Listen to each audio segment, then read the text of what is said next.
Mas, kita makan siang di restoran Padang Jalan Juanda yuk. Demikian telepon singkat yang langsung saya jawab dengan perkataan iya. Inilah telepon dari mitra saya, ayah angkat saya, seorang yang 20 tahun usianya di atas saya yang merupakan mitra saya lebih dari 25 tahun. Saya juga komisaris di perusahaannya dan memiliki saham kecil di organisasinya. Dan itu dulu sebelum strategi lain muncul di kemudian hari. Bisnis dipegang olehnya lebih ada 16 perusahaan. Dan saya respect sekali dengan beliau, seorang asli Bali. Beliau adalah ayah angkat saya.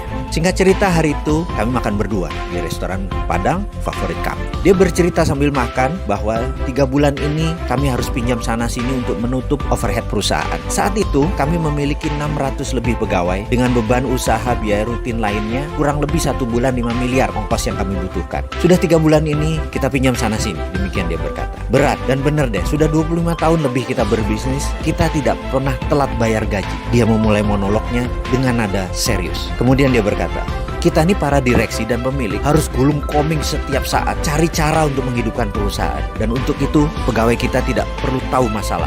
Namun kali ini berat sekali. Lalu dia menatap saya. Ada saran nggak, Mas? Demikian dia berkata kepada saya yang lagi mengunyah makanan. Saya pun menjawab demikian. B, gini deh. Bagaimana kalau kita siapkan paket shake hand, golden shake hand kalau perlu. Kita adakan juga program pensiun dini. Kita minta mereka beberapa orang yang ingin pensiun dini, kita pensiunkan. Dan beberapa orang yang tidak perform, kita pecat. Kalau perlu, orang-orang yang mungkin lagi tidak kita butuhkan, kita rumahkan tanpa gaji. Bagaimana Be kira-kira? Mendengar suara saya tersebut, wajahnya berubah. Dia menghentikan makannya. Matanya menatap saya dan suaranya menegak. Kamu sombong, Martin.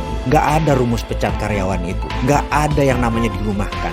Gak ada yang namanya golden shake hand sekalipun. Mereka semua bekerja sudah sangat keras. Mereka adalah orang pilihan. Itu nadanya dengan tegas dia berkata. Kamu harus cari cara lain. Lalu dia melanjutkan bicaranya setelah terhenti sesaat. Kamu jangan pernah berpikir bahwa apa yang selama ini kita dapat adalah karena kepintaran kamu atau kepintaran saya. Gak ada itu. Semua itu terjadi, itu bukan karena kita. Ini merupakan jawaban dari doa 600 pegawai kita dan keluarganya. Mungkin kalau dikumpulkan ini adalah doa dari 1.500 orang. Jujur, kamu harus berpikir berbeda dengan apa yang kamu katakan barusan. Ini semua bukan karena kamu, bukan karena saya. Jangan mentang-mentang ekonomi lagi turun, kita lagi susah, pegawai kita pecat. Bukan begitu, nggak bisa begitu. Ini contoh aja ya, saya kasih tahu kamu. Coba kamu bayangkan, kamu berdoa dengan ikhlas, bekerja keras dan jujur. Lalu di catatan langit, kamu harus dapat rezeki 10 miliar bulan ini. Coba bayangkan itu ya. Maka malaikat yang ditugaskan menurunkan 10 miliar itu pasti perlu infrastruktur rezeki turun. Di mana itu? Yaitu bisnis kamu. Jadi dia turunkan lewat bisnis kamu, rezeki itu datang ke kamu. Begitu juga doa 1.500-an anggota keluarga karyawan kita.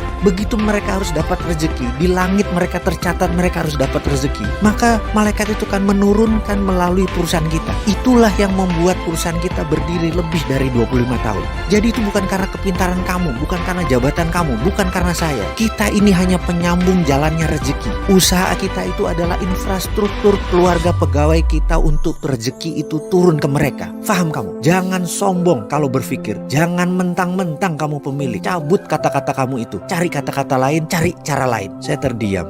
Sekali lagi, sudah puluhan kali saya terdiam mendengar monolognya. Saya merenungkan kata-katanya bahwa usaha itu hanya infrastruktur rezeki keluarga kita dan pegawai kita.